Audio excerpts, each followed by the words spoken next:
5, 4, 3, 2. Good afternoon, everyone. This is Madeline Melka, President and CEO of the Asian Pacific American Institute for Congressional Studies, otherwise known as APAICS.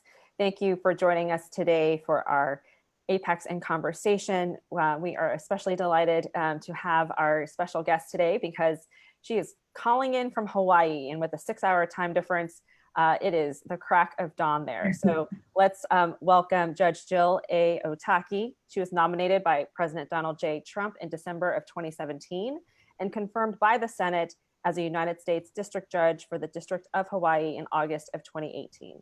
A former career federal and county prosecutor, Judge Otake is a graduate of the University of Washington School of Law, Georgetown University, and most importantly, the Iolani School in Honolulu. And moderating today is Stephen Masada. Stephen is an assistant United States attorney in the United States Attorney's Office for the Western District of Washington in Seattle, with a special focus on computer hacking and cybercrime.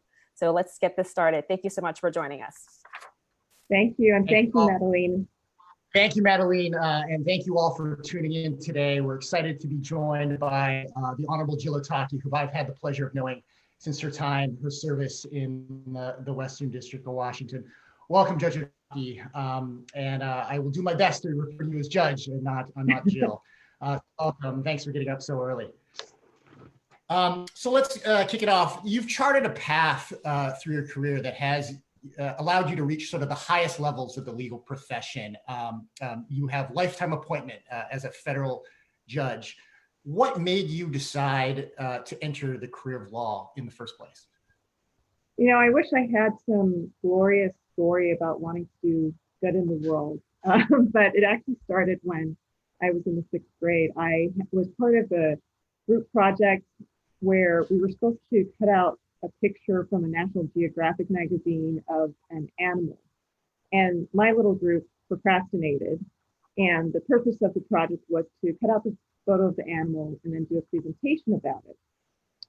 But because we procrastinated and waited until the last minute, when it was right before the time for our presentation, my fellow teammate said, "Hey, Jill, why don't you speak for us?" So I basically got up in the 6th grade in front of our class and started extemporaneously speaking about this animal that I knew basically very little of.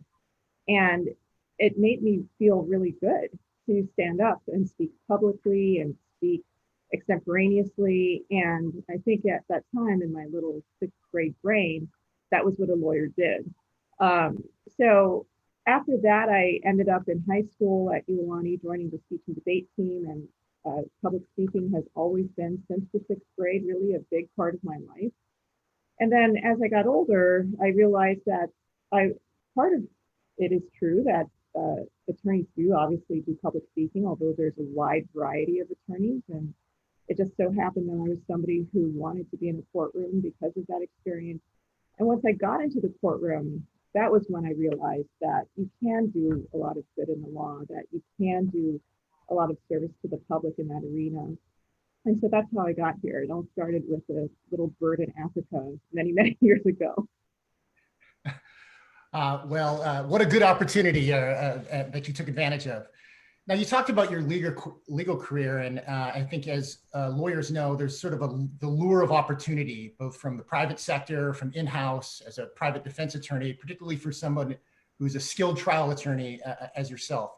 But your entire career has been in public service. What drew you to it, and what kept you in public service? You know, I was raised Episcopalian and attended Episcopalian grade school, Iolani Episcopalian high school. And so I was raised with a strong sense of service and also a sense of humility. I think that the messaging I got growing up was, you know, you're special, but you're not better than anybody else. And I think that made a really big difference in terms of what I wanted to do with my life from even a young age. Even in high school, I think I knew that I wanted to do something bigger than just me. And so public service, I think, was a natural draw for me. I will tell you, though, that it would be a complete lie for me to say that it was all because of these grand, noble reasons that I decided to enter the public sector. The truth is that the public sector did a lot of wonderful things for me. It gave me opportunities to be in the courtroom repeatedly. So I got my reps in as a trial attorney. It gave me an opportunity to meet people in the greater community that I would not have otherwise met. You know, witnesses who happened to be at the wrong place at the wrong time, but who were willing to assist the justice system in describing what they saw. So in any given day in my career, I was interacting with a lot of different people from a lot of different places. And I feel so fortunate to have had the opportunity to do that. I'd like to mention too that public service is often a great springboard into the private sector. Now, that's not anything I ever did. But for those of you who are thinking about what you want to do next in your career, I think the public sector gives you a segue into the private sector in so many ways. And that's certainly true if you are somebody who wants to be an attorney. You know, a lot of AUSAs, public defenders do enter the private sector because they're known as the ones who have the litigation experience. And it's a great opportunity for many people. Great. Well, the legal career is a hard career, and obviously to become a federal judge, you've put your time in, you've gotten your reps, as you've talked about, you've been in many trials. But I also know that you have a family, including 2 amazing children. How did you balance between work and being a parent at the same time? Well, that assumes I did. One of my mentors, who's a very prominent woman leader, had said to me once, you can have it all, you just can't have it all at once. And I thought about that, and I was talking one day with an FBI agent who's a friend of mine, and his wife was a teacher, and I was asking, they have 3 little kids, and I asked him, you know, how do you talk to your kids about the fact that you guys aren't with them all the time? And what he said, and I thought this was so brilliant, was he said, we've sat down with our kids and we've told them that their sacrifice for the community is their time with us so that mom and dad can do good in the community. And I thought, wow, that is so amazing. What an insightful thing to teach your kids. So one day I picked up my kids. They were pretty young at the time. I want to say they were 5 or 6. And picked them up. They were the last ones at school, get in the car. They're, you know, asking, why are you so late, Mom? You know, what did you have to do today? And so I explained to them, I said the same line that my FBI friend had suggested to me. And I said, you know, your sacrifice, kids, to the community is your time with your parents. And they both started crying. And I thought, what is going on? And then I said, what's wrong? And my son blurted out, we hate the community. Why do you have to spend so much time with the community? So, I mean, the reality is it's not an easy balance. I've never been particularly outstanding at it.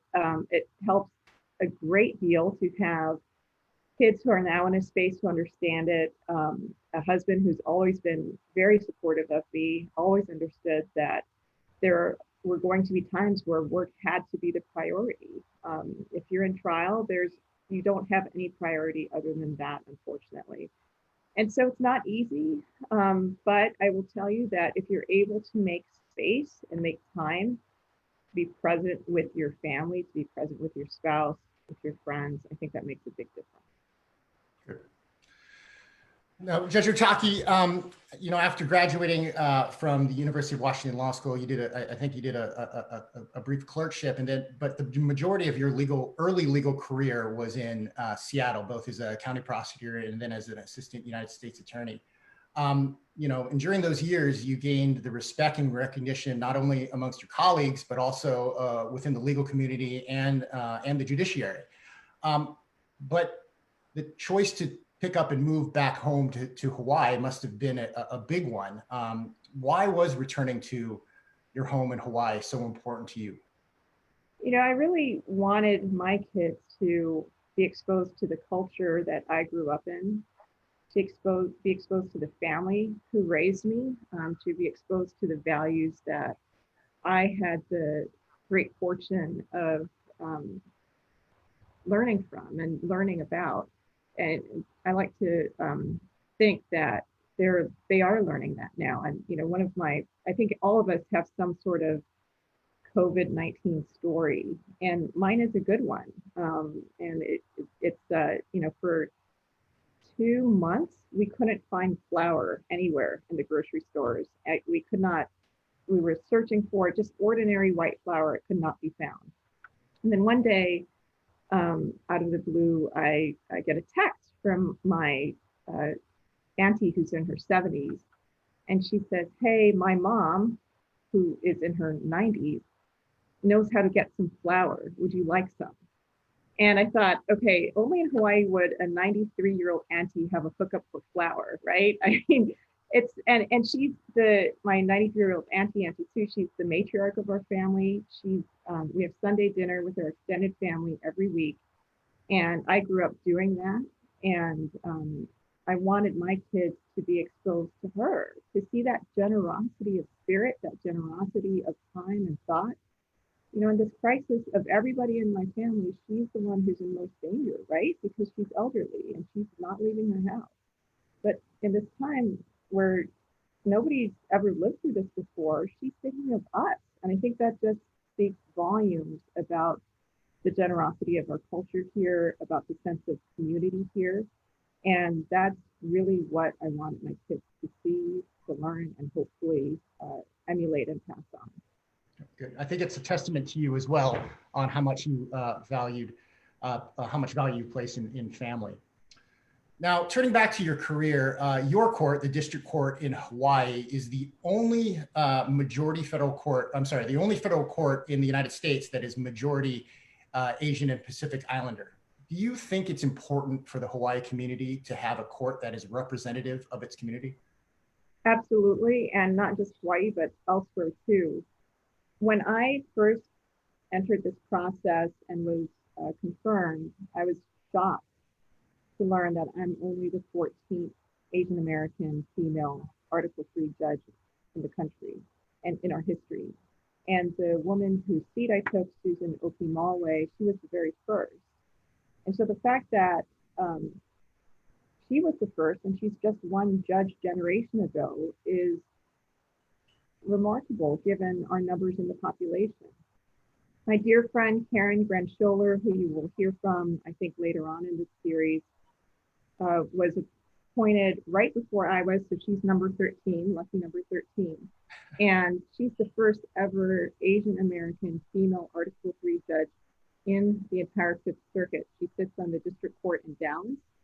And the fact that a population that big, that includes Texas, Mississippi, other states in the South, that they've had only one female Asian American judge is really surprising to me. So, but with that being said, we're all very supportive of each other. It's a great network of women, of strong women, and we're all trying to help the next people coming through the process get appointed. I mean, I know a lot of folks watching this are probably in governmental arenas where they're also feeling like they're not represented well. And the same is totally true on the federal bench. And I think the more we encourage people to consider applying as well, the better we will also do. And I want to have to give a shout out to NAPABA, the National Asian Pacific American Bar Association, and Vincent Eng and Joyce Liu, who made such a big difference in helping me get to where I am in this process. Now, you mentioned it, that nationwide, Asian and Pacific Islanders are underrepresented. And I think it's across the board in leadership positions, not only the federal judiciary, but certainly it is evident in the federal judiciary. You mentioned that you are only the 14th female API judge in the United States. There's never been an Asian or Pacific Islander on the United States Supreme Court. I mean, the stats go on and on. You mentioned that the things that we're doing. Are we doing enough? Could we do more? And are we closing the gap? I think the work of NAPABA has made such an enormous difference. So are we closing the gap? Yes. Could we do more? Yes. And I think one of the things that we could do more of is each of us personally as Asian American lawyers or judges looking into our community and identifying the next person who you think might be well suited. I have other folks I've already done that with. I applied because of an Asian American judge encouraging me to seriously consider it. I would not have considered it otherwise. And I think if we can do that sort of grassroots effort to reach out to people who we think are shining stars in our community, I think that that's something that would definitely benefit. Right. So in your opinion, what is more stressful? Enduring the COVID-19 lockdown or enduring the Senate confirmation process? You know, it's funny because it's one of those things where I think everybody's COVID story is so different. And I don't know why it's such a global pandemic for me to realize how fortunate I am. So the fact that the COVID situation has been stressful, but not life-threatening for me, has not affected me financially is just, I feel so lucky. I feel so incredibly lucky. And because this is being recorded, I of course have to say, since my kids will watch this someday, that the Senate confirmation hearing was far more stressful than staying at home with them all day. But you know, the Senate confirmation hearing, I have to say, was stressful. It's a very weird process. I think everybody who's been through it would say that. But if you have the support of people in your own community, you know, Vincent Eng had put me in touch with Karen Shoulders, I mentioned a moment ago. That made a big difference. And so if any of you listening someday find yourselves in some sort of appointment process, make sure to reach out to people who you trust as confidants. It's not easy to do by yourself. I could not have done it by myself. It's unfortunately the only thing you think about for months on end. But once you get through it, it is definitely worth it. So how have you and your court adjusted to the COVID-19 pandemic? You know, it's not easy for anybody. I mean, those of you listening who are in government in a sense know that you have to maintain the infrastructure of your agency. And I'm sure that courts across the country are dealing with this on a daily basis. I know that we are, and I know that a lot of people are being asked to think creatively who might not otherwise typically be asked to think creatively about what we do. How do we balance the risk versus, you know, defendants' constitutional rights? And it's not an easy task, but thankfully with teamwork, and I think the judiciary has a lot of people in it who are team players, who really want to get it right, both in the law, but also in our infrastructure as serving the public. And I think that, so I'm hopeful that courts across the country will be able to have answers to this very difficult question. Great, thank you, Your Honor. We are also receiving some questions from the audience, and I will remind folks watching that they can ask the questions via Facebook or via the Zoom chat. First, we have a question from a first-generation Asian American woman, and she's wondering, how did you navigate did you navigate any discrimination and issues in your personal life, finances, any obstacles that you faced specifically as an Asian American female? You know, it's very interesting, I think, and I think that most folks from Hawaii might agree with me on this, that when you grow up in a culture that is as diverse as Hawaii is, and where it's normal to be a person of color, you don't really recognize discrimination immediately. So once I moved to the mainland for college and for law school and lived there, I was definitely discriminated against, but in that moment of discrimination, I don't think I realized what it was. It took me some time because I didn't have the proper context for it growing up, right? I mean, I wasn't exposed to that as much growing up. And so I felt, in a way, that's a blessing. But by the same token, you wish you could take those moments back, right? Where you were discriminated against and actually say something. But to answer your question, yes, the answer is yes. I had probably the most kind of funny example in a way is that when I was pending appointment to the bench, so I was already the nominee, I was sitting in court one day at the lawyer's table, just getting ready for the next hearing.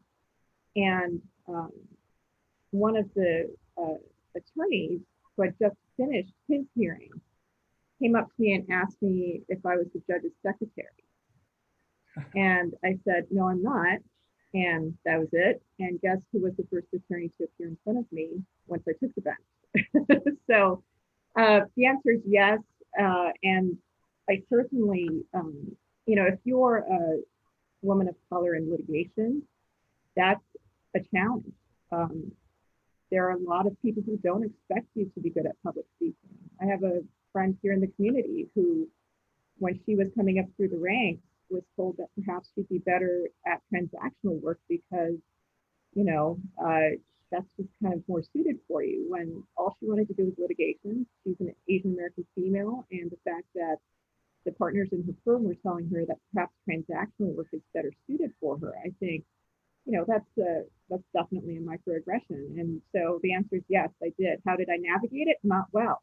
I wish, as I said, I wish I could take those moments back and actually say something in that moment. But it's not easy to do.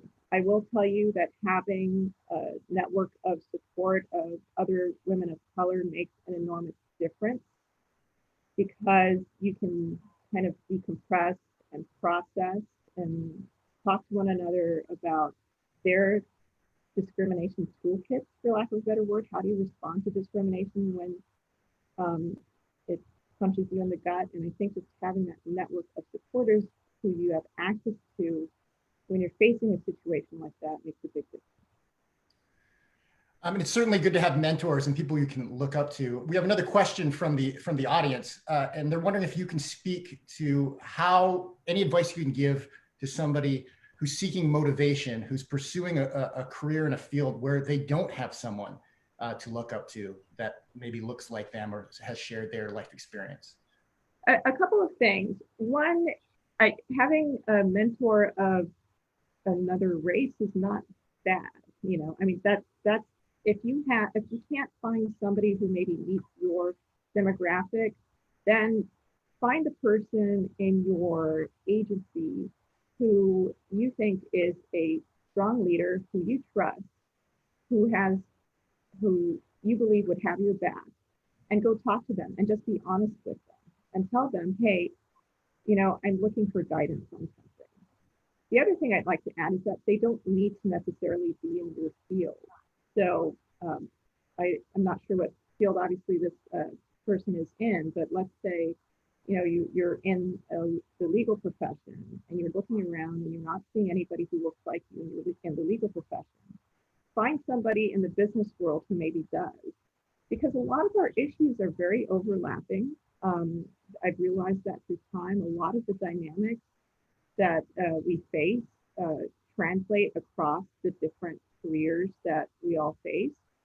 And I think that we should try to be willing to talk to people in other arenas, other careers who we think we might be able to seek guidance from. I know I've done that. I've talked to people who are not lawyers about how to handle certain things, because they have the same concerns that I do in their field. They face discrimination in their field, and might be able to give you some tools on how to address it.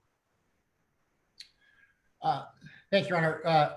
Another question from our audience, very popular. You mentioned advocating for others, other young members of the API population who are interested in pursuing a career, perhaps in the judiciary, state, local, federal. How can individuals like us advocate for others and perhaps help diversify the sector of public service? The first thing you can do is talk to the person who you've identified.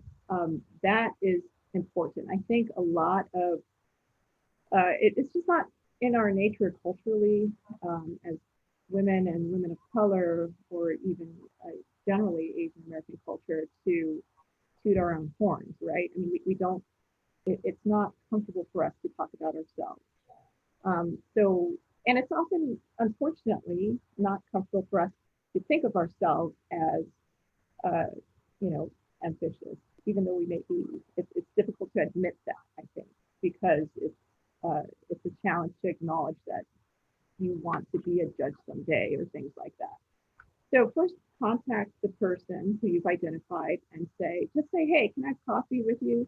Let's sit down and tell them, this is what I think you should consider, and here's why you should consider it. And, don't let them say, oh, I'm not good enough, I can't do it, blah, blah, blah. Explain to them and point out to them that you think there are other people in the community who don't think they're good enough for this. The vast majority of people probably think they're good enough for it, right?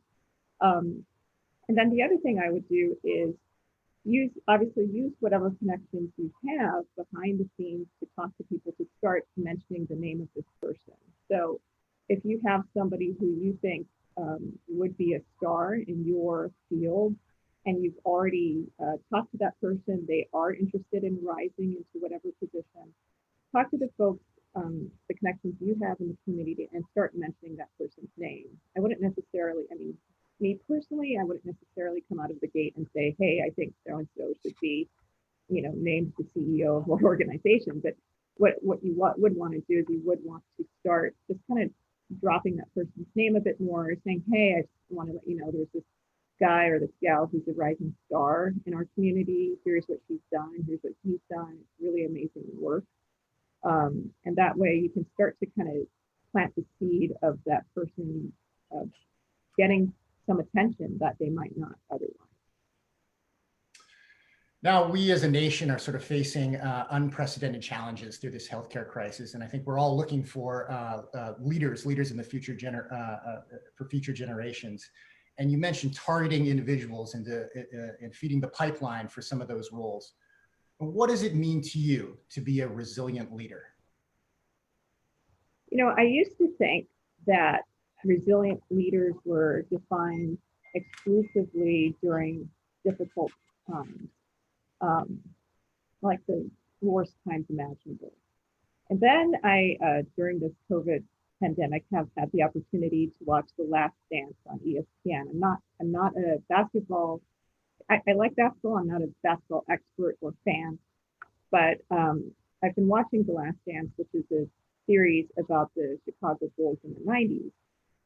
And, I thought, in my experience as a leader, it's been easy to lead good people. And so I thought, leaders who lead good people have it easy. And then I watched The Last Dance, and what impressed me about it was I just assumed that Phil Jackson, because he was working with all these fantastic, amazing athletes, I just kind of assumed that it wasn't that difficult for him, which is, of course, completely unfair and not realistic. And in watching the series, and let me say here, spoiler alert, I'm about to talk about one of the episodes. In watching the series, what I realized was that resilient leaders have the humility to listen to their people. And in one of the episodes, Dennis Rodman basically tells Phil Jackson that he needs a vacation in the middle of the season, and he wants to go to Las Vegas. And Phil Jackson, I mean, nobody in their right mind would let somebody in the middle of their professional season go to Las Vegas, especially somebody like Dennis Rodman, right? I mean, and I'm sure that those of you who are leaders in your field can understand an analogous equivalent in your field. If it's game time in your field and one of your star team members says, hey, I want to go on vacation, that's not something that most of us would allow, right? But so Phil Jackson heard him out. Michael Jordan's telling Phil Jackson, hey, don't let him go. He's never coming back. But Phil Jackson let him go. And Michael Jordan was right.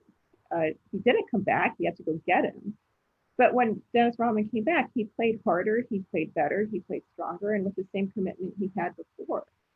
And that whole story just completely shocked me, because I thought, most leaders wouldn't even consider that. So what I learned from that is I think the most resilient leaders, even in the good times, listen. They listen to their members, they listen to their colleagues, they listen to the people who they supervise. And they listen for not only their input, like Phil Jackson did listen to Michael Jordan's input, even though he ended up going a different way, but they give them an ear to let them know that their input is valued. And then on top of that, they listen for what their team members are saying they need, what they want, and their advice on where your organization can go.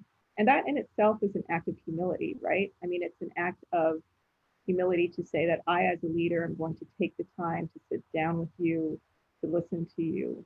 And I think if you do that, your people will trust you so that during the difficult times, the really challenging times, they will trust you to lead them and understand that you're going to take your organization into a space of stability during a difficult time.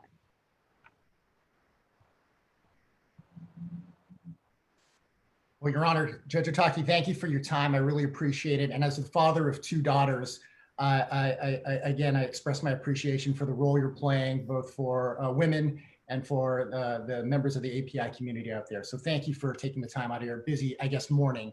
Thank you.